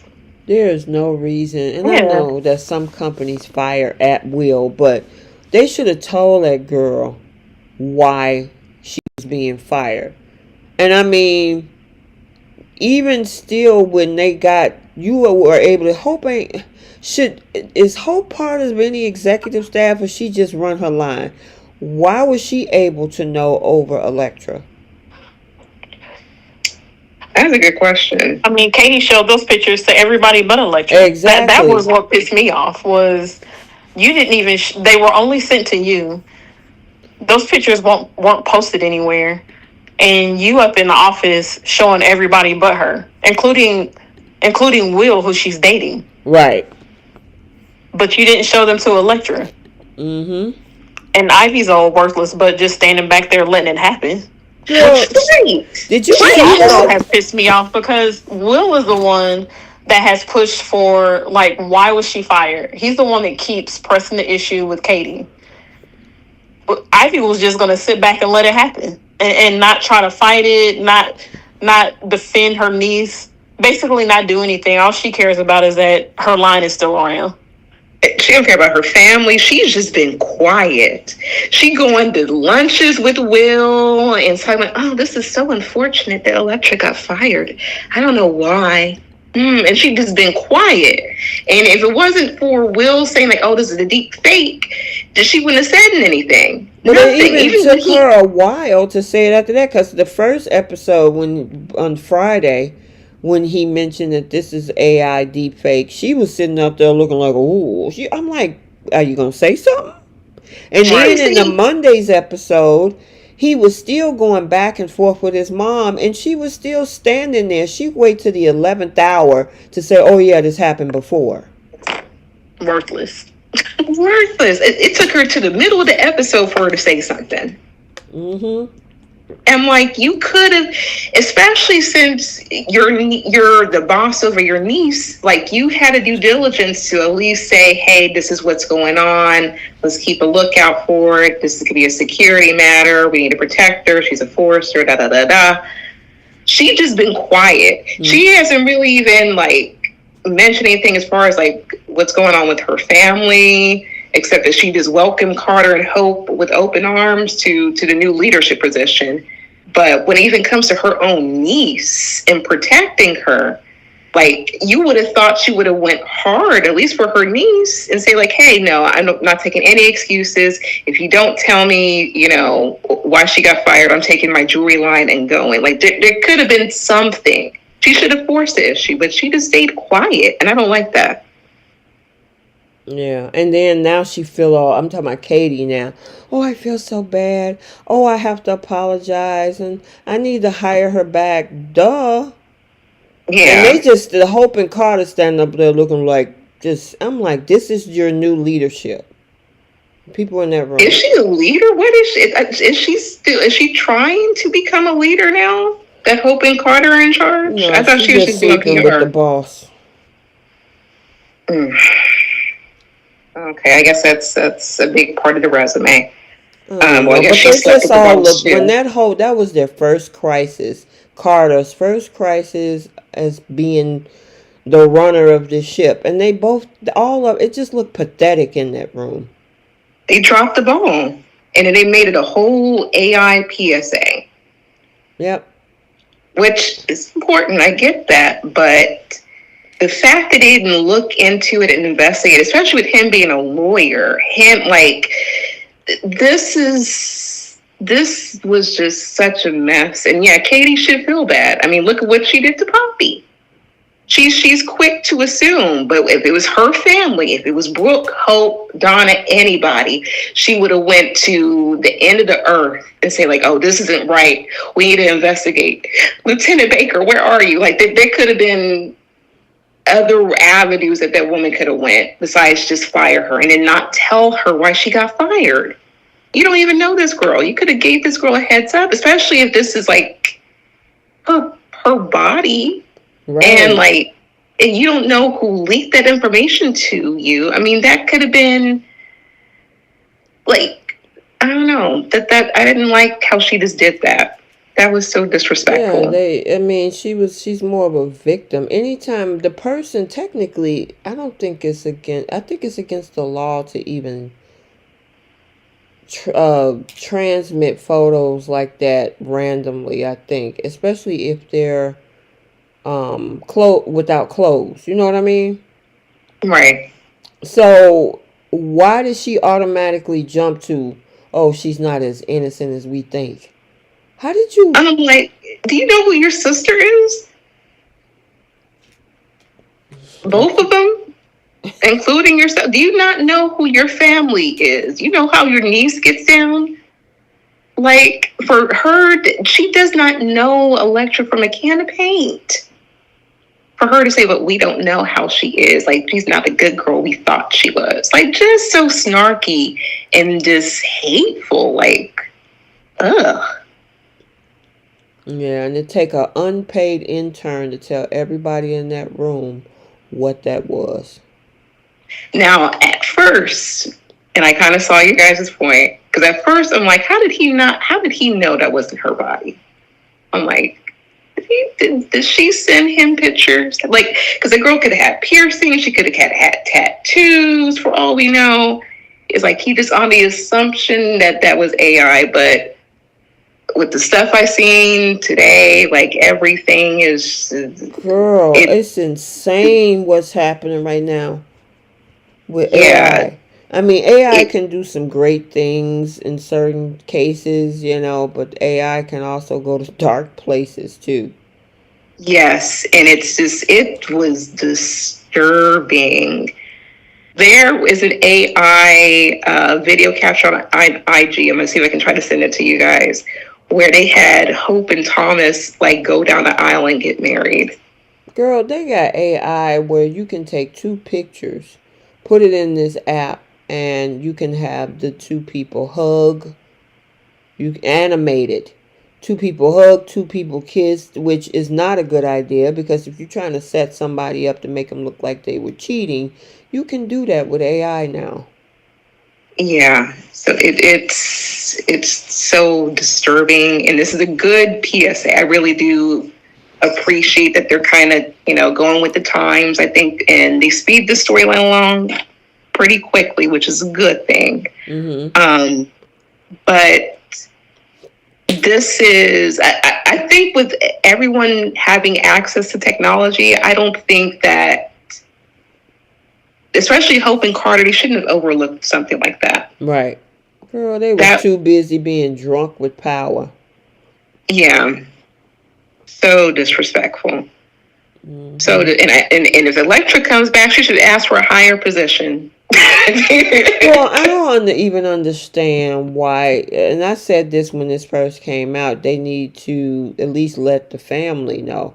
Y'all not even talking to y'all Forresters. Right. Go talk to your family. That's another thing the boat messes up on is they isolate people to certain other characters, and like there's no reason why we shouldn't see Ivy and Electra interacting with Eric or Ridge and Steffy. We've only seen them really interacting with Katie and Will. Yeah. So it's like I don't understand why they do that. I don't understand why they isolate characters so much. Just like Finn, we barely see Finn interact with his own family. Mm-hmm. It doesn't make any sense. I don't understand the point of them doing that. Yeah. When did that Luna storyline come to an end where Finn came in to save Steffy? Was that like back in August, September? Yep. First week of September. He hasn't even mentioned Luna. I thought that maybe at some point he would have popped over to like the jail and have a few words with her. You're 100% correct. They completely isolate this man. They've been isolating him majority of the year. Yep. Mm-hmm. I think he's only had maybe one scene since they found Steffy with Lee, where they talked about what was going on with Poppy. Because I think that's when Lee told him that Poppy and Bill broke up and she moved in with her. I think that's the last that we've heard him talk about anything that happened with Luna. Mm-hmm.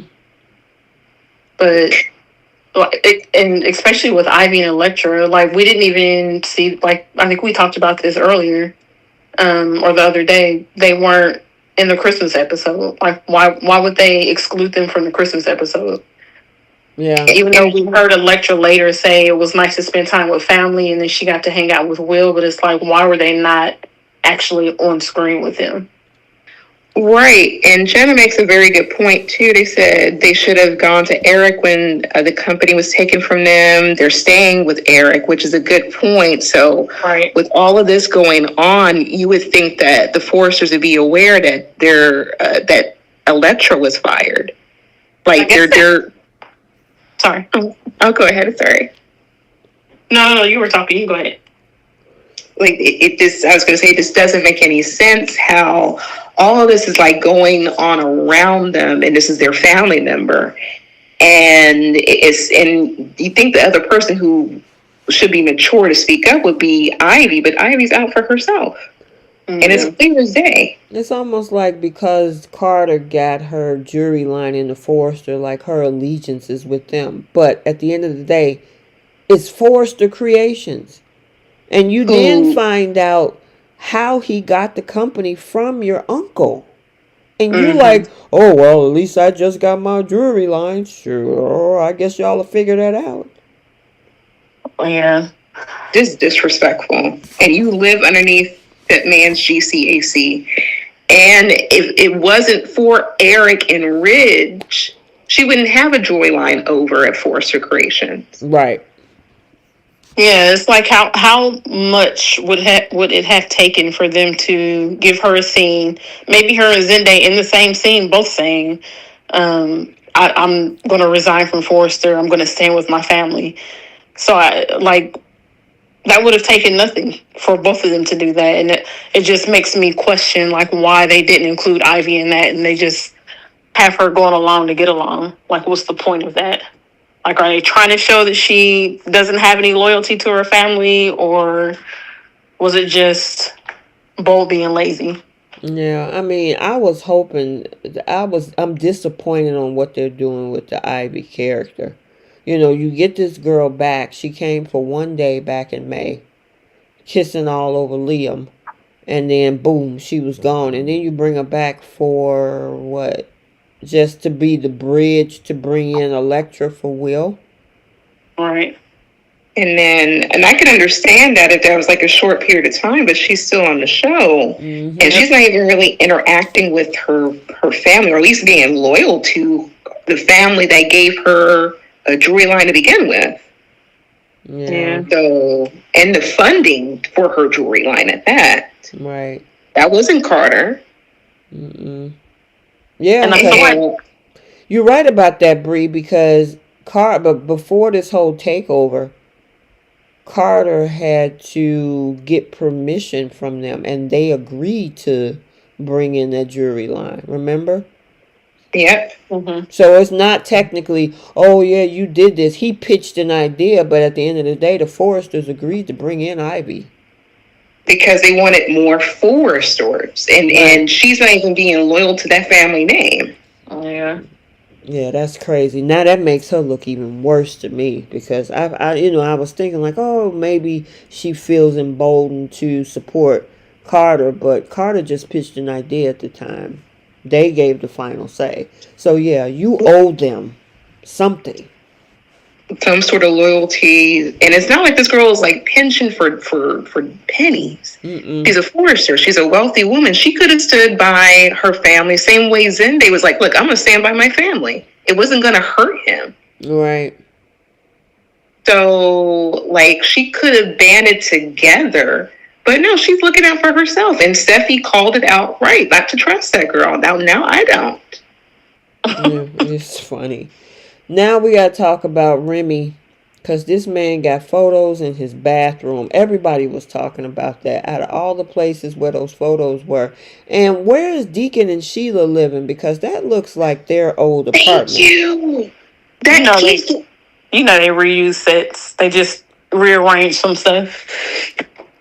He handed them, didn't he say he handed them the keys to like their old place? I'm like, when did they move out? That was insane. But back to what you were saying though, that was so nasty to have those girls' pictures in the bathroom. I mean, of all places. That was the creepiest part of this whole storyline. Like, ew.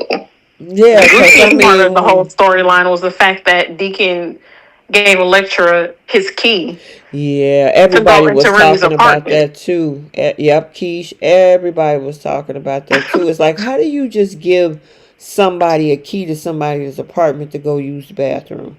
Right. I don't care if they're friends or not. You don't just let someone, at the very least, take her up there and wait for her, but don't just give her his key to let herself in. Yeah, that writing was horrible. Oh yeah.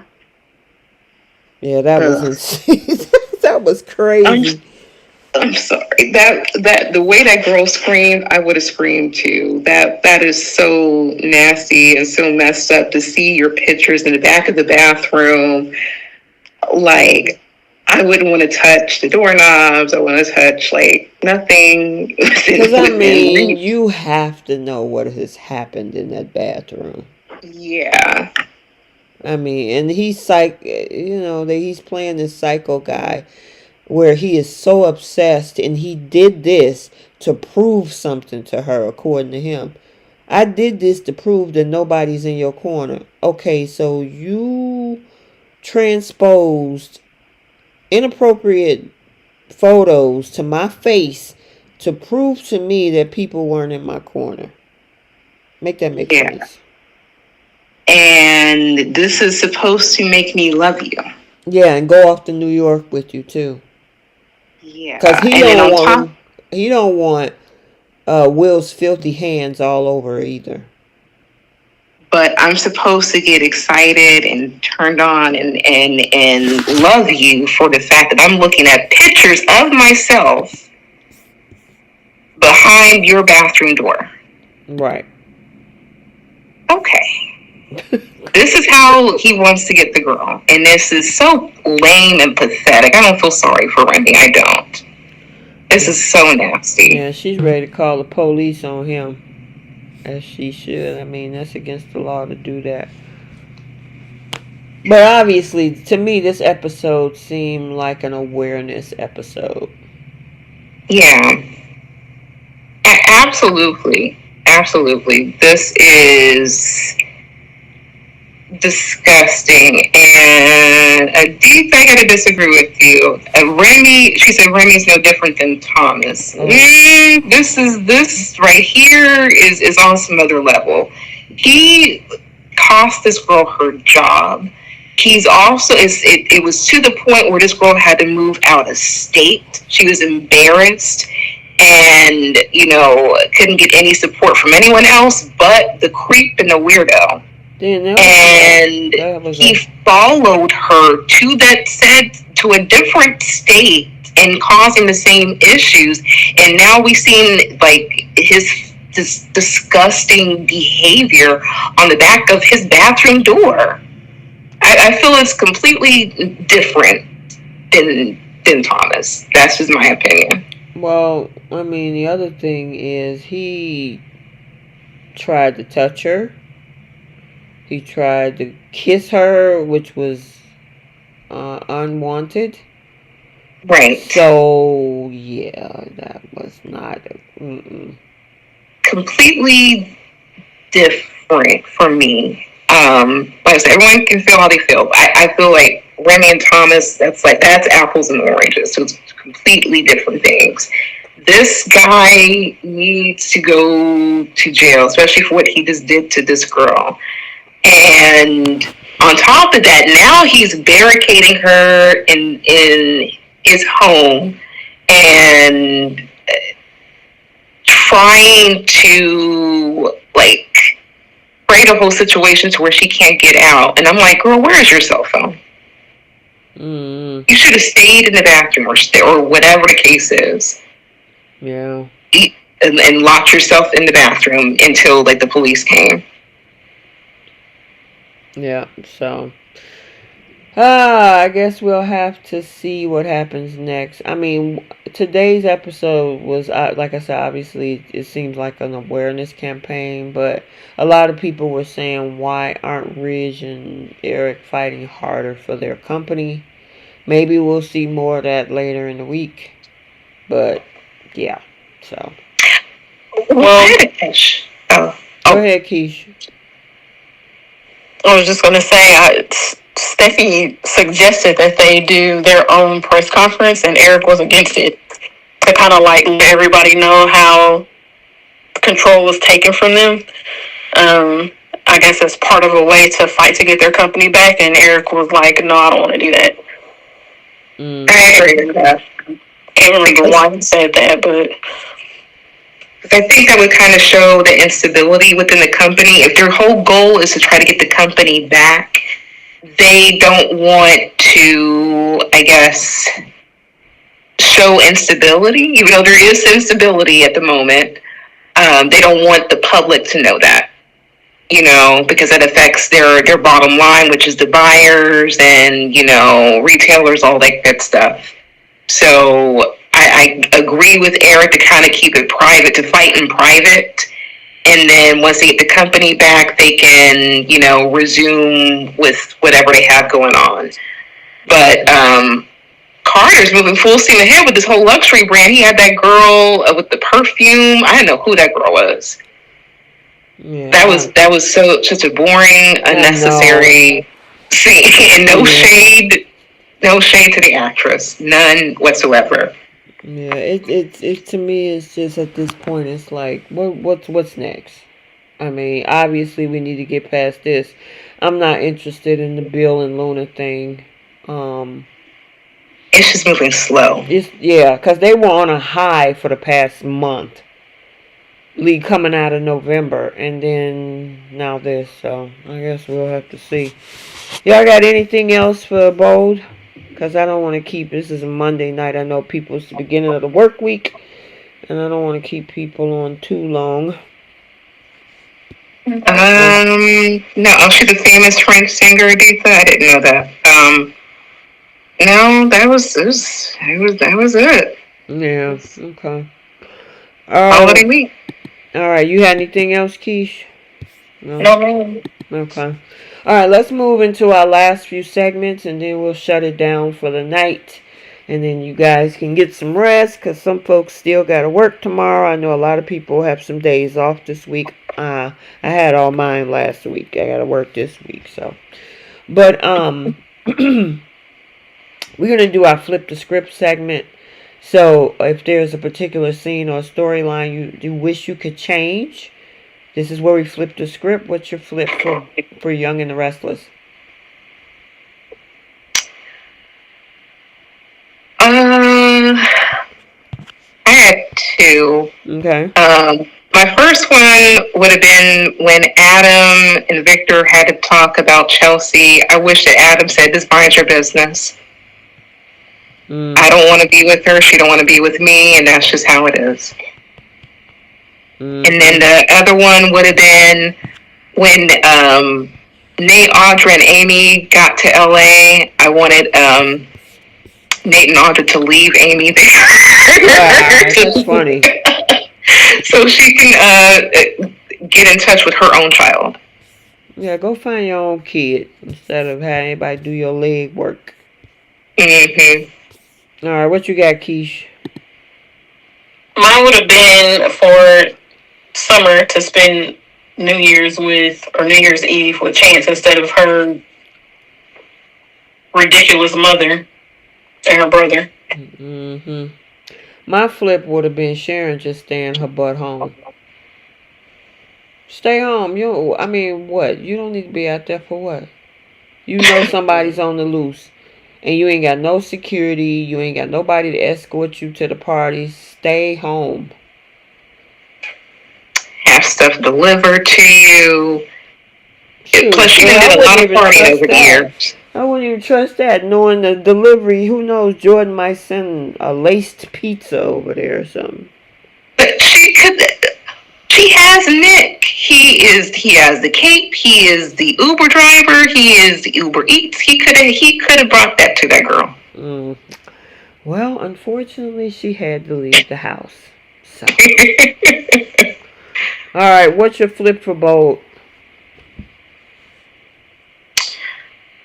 My flip for Bolt would have been actually hearing Steffi, Ridge, and Eric have a reaction to Electra being fired?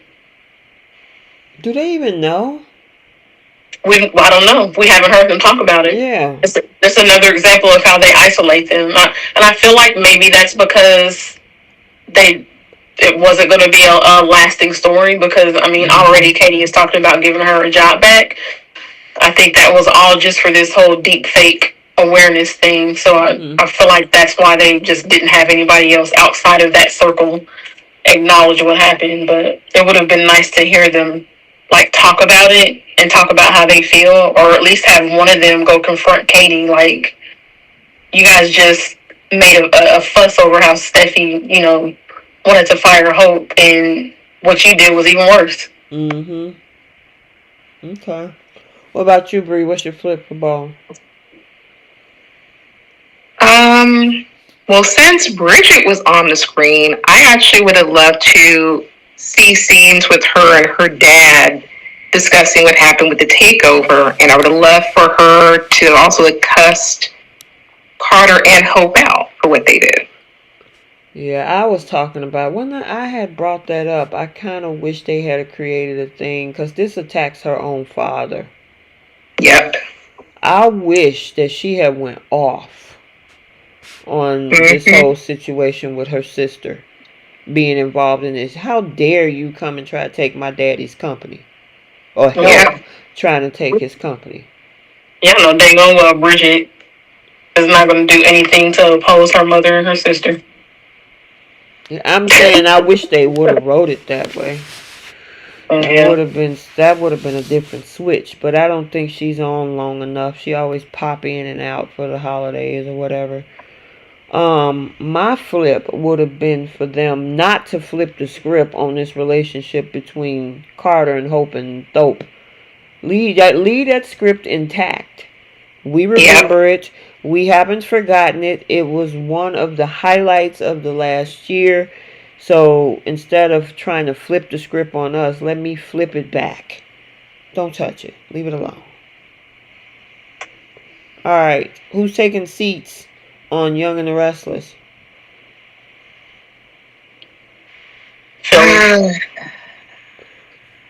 Unfortunately, I have to give my girl a seat. Yeah. Phyllis. She's putting herself in a position she don't need to be in. And Sharon. Yep. I was gonna say that I'm gonna give a seat to Sharon. I'm gonna give Abby a seat, and I'm gonna give Victor a seat because Victor is always meddling. And Abby should have sat her employee down that couldn't breathe. Talking about I need you the rest of the night. The girl can barely stand up. Worst boss ever. Right. Yep. Alright, y'all. That's it for y'all. Y'all got y'all's in?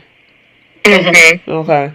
And who's our starter week? Oh, who's taking seats on Bold? Katie. And Ivy. Yeah. I'm going to give Taylor a seat. She should have just not sat on that bed with that drink. Oh, that's a good one. I'm going to give it the whole trifecta. Give it to Reg, Brooke, and Taylor. They need to sit down. This is so tired, and I'm so through with all of this. This is 30 years plus running of the same broken record. Can we play some new music for all three parties involved? Ugh, it's just, I don't know why Belle loves to continue to rotate that merry-go-round between these three for so long. It's just insane. It's old. It's tired. We've been there. We've done that. Can we move these people along? And did it twice. Thank goodness Hope, Steffy, and Liam are not in that ridiculous triangle anymore. Right. It took them 10 years, but I'm glad it's not going to be 20. Right. Like it is for them. Or 30. I know, right? Ugh. At least for now. But see, and people just need other love interests. Lord, 2025, can we please get some crossovers? Phyllis and Bill need each other. Something. I'm campaigning for that. Phyllis and Bill, perfect couple. Yeah, well, A hot mess. I think that's a whole lot of wishful thinking. Did we ever get a contract yet from 25 to 26? That's a good point. They down to 3 months. I mean, are we extending for 26? Going into 26 or something? I mean, Young and the Restless is extended out to 28. I don't know. January is what, 2 days away, less than 48 hours away. Mm-hmm. So they down to this couple of months. I don't know. And the writing has just been all over the place, and the shifting of the timelines, and characters mysteriously being missing, and credits being all over the place. You see them in the closing, but not in the intro. It's like, what are y'all doing? Yeah. Are they here or are they not? Are we getting Thomas back or no? Did they get married? We have no idea. And I know Diamond White is doing all types of projects right now, so I think she's too busy for Bold anyway. Yeah. We got slow moving storylines. I wish Luna just broke out of prison and they all just be on the lookout for Luna, and they find like stuff in people's trunks or something. I'm wondering if they're going to end up, and I could be wrong, but the guy that Christian, whatever his last name, and Lisa Yamada did a video together on Instagram. It was hilarious. And I'm like, I wonder would they had those two kind of team up somewhere in this. They have good chemistry. Like a little baby Ian and Jordan. Baby Ian and Jordan. I wouldn't hate it. I mean, they both love crimes. I know. And but one thing Jordan have in common with Luna is that they love poisoning people. They go to the same place to get their supplies. Exactly. When you can find, Luna can just pull something out of her pocket at the refrigerator, got a whole thing of Kool-Aid, all that, and Jordan just come up with chloroform from anywhere. It's like, where y'all getting this stuff? And it's expensive. I'm like, where do y'all get the expense account for this? But and they're doing this whole Luna thing. I don't want to say incorrectly. It's not how I would write it. She should have broke out of prison. This girl should be like terrorizing like Steffy, or like trying to find ways to like lure herself to get to Bill. Like there's the fact that this girl is like begging this man to get her out of jail. It's just not, and it's a slow moving train. It's just not interesting anymore. Yeah. I'm glad that they're doing it this way and not a prison break, because that could only last for so long, and now you've like basically pigeonholed Luna to appearances like every 6 months or something like that because she's on the run. Just like what they did with Sheila when they had her shoot Finn and Steffy. It's like they had to come up with ridiculous ways to get her off of those charges, and now it doesn't make sense for her character to really be in any scenes with anybody. I want them to do it a way where Luna gets out of jail, not that she escapes. That way she can be involved in more storylines, and she can still be, a little nuts and making trouble. But I don't want it to be something to where she's like running from the cops and she's got to hide out and all that kind of stuff, because it doesn't. I don't know. I feel like they'll limit what they'll be able to do with her if that's what she's doing. Mm-hmm. Well, they're doing it now with this her and Bill. Not if Bill gets her out somehow legally, instead of, or whatever little tricks that he pulls to where she's not running from the cops. I see what you're saying. Yeah. Yeah, so if anybody can do it, Bill can. Yeah, that's why she's targeting him, besides the fact that she want a piece of the stallion. She know he got connections. Mm-hmm. I wouldn't mind a piece of the stallion either. Shut up, Bree. That's a good looking man. Yeah. Oh, by the way, did y'all notice Adam got a haircut? Yeah, I like his haircut. Yeah, it looks I want nice. that mustache back. I want that little I'm cool on goatee. the mustache.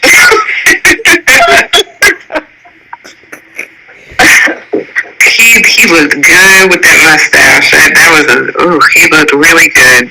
Yeah, he Uh, had a little goatee, hair coming down the side of his face with the little mustache. I'm like, all right, Mark, I see you. yeah, Looking good. it worked for me, but he looks really good though. All right, who's the star of the week for YNR? Yeah. Oh, We're struggling. You know what? I'm going to give it to Zalika Silver again. Once again, this is. Look at you, Brian. I know, I'm growing. I'm kidding, I'm kidding. Zalika Silver, I absolutely love the actress. I love that they're turning a new leaf for the Audra character. This is actually kind of interesting to see her this way. Like, she was actually, like, nice and likable. I mean, it's gonna, all turn to crap shortly once Damien comes on the screen, but I love what I'm seeing for her is this week. okay. Cool. I don't even know who to pick for YNR. I mean, I guess I can give it to Phyllis Michelle, because when you play on a way to get on everybody's nerves, she's doing a good job at the acting. Got some talent. That girl, I mean, she was just bitter, and she played it very well. All right. Did you have one, Keisha, already? I didn't have one. Okay. What about Bold? I'm gonna give it to the actor that plays Remy. Yeah, he definitely acted creepy, didn't he? Well, even just like their confrontation in general, the way that he was raising his voice when he was trying to stop her from leaving the apartment. I just thought he acted that scene out very well. Yeah, after Dita was saying Remy and Electra. Okay, yeah. I'll give it to her. I was actually going to give it to Crew Marrow. Because I feel like his scenes so far, they definitely resemble his dad. But I feel he's kind of coming into his own as an actor. And I'm going to give him his props this week. Okay. Cool. What about Pickle of the Week? Yeah, YNR. Amy, I'm sorry. You went all the way to LA talking about the sightseeing and like, oh, I can enjoy the holidays here, and then you still on the fence on seeing your own child. Get out of here. Yeah, I agree with that. That's crazy. Took the first class flight out there to LA, and you still on the fence about seeing your child. It's like, well, go see him and then let me know if when the coast is clear, I can come see my child. No, he came out of you. Turn it up. You silly. I'll go with Bruce Pink. Yeah, she was annoying. Very much so. Alrighty, and then did we didn't really have did we have a simp this week? Carter laid low this week. Did you get a pickle for both? Oh yeah, do the pickle for both. I'm sorry. Oh, pickle for both. Katie. Deacon. Okay, what you got, Keith? You letting people into other people's houses. Yeah. I'm gonna give mine to Bridget for not having a bigger reaction to Carter taking control of her dad's company. Oh, okay, that's cool. And then we really didn't have a simp this week, did we? I mean, Carter's a simp every week until he comes out of this stuff. Well, it is the holidays, so they had a break, kind of like how football, like there's a bye week. So it's just a bye week for the Simp Olympics. Would for you him. call Remy a simp? Because I mean, he's trying to go in really hard for the girl. No, he's just a creep. I would call Remy insane. Insane. Okay, gotcha. He's a creep, weirdo, lame, just pathetic, pitiful. Mm-hmm. That's all the words I can think of right now for him. It was a pretty good week. I mean, it had its ebbs and flows, you know. But yeah, I just had to throw Monday's episode in here because yeah, Katie need to get that girl an explanation, give her job back, and somebody should have told Sharon to stay home and test her down and call a doctor. So. You know what's gonna annoy me about the whole Electra getting fired thing is no one's gonna call Katie out on it because she's gonna apologize and Electra's gonna be like, "Oh, it's okay. I understand why you did it." Nah, nah. Mm-hmm. Because Katie should be fired for wrongfully firing that girl. And plus, she's just PR. She's not HR. So where did she get the authority to do that in the first place? Right. Yeah, that should have come from Carter or what's that woman's name? Brooke. Yeah. Alright, we are done. I'm going to give y'all the rest of the night back because I know, folks, it's like 10:15 on the East Coast. And I know you guys are on the East Coast as well. So, it was a pretty decent week. This is another short week. We got New Year's. You guys be safe. Make sure you have a good time. But again, be safe. And then, from what I know, because I see some people in the chat saying that there's going to be new episodes. I haven't seen that. I saw the official spoilers, and they are preempted for tomorrow and Wednesday. Yeah. So I don't know what information you guys, some of you are getting, but the official spoilers are saying that there's going to, I know for YNR, it's going to be the November 8th episode that they're going to replay, and then the one on the Wednesdays will be a little older one. And the same thing with Bold. So, yeah, we won't have anything until Thursday. That's okay, because guess what? We're going to bring in a new year, new perspective. We're going to hope for new, exciting storylines, episodes come to 2025. We made it. 2025. And we got Beyond the Gates coming in less than 6 weeks. Yay! I can't wait. Well, 2 months. I'm sorry, because it's at the end of February. It's okay. That means we're also going to get some more clips, more behind the scenes, stuff to look forward to with Behind the Gates. I cannot wait to start talking about that show. I'm so excited. Yep. Yeah. All right.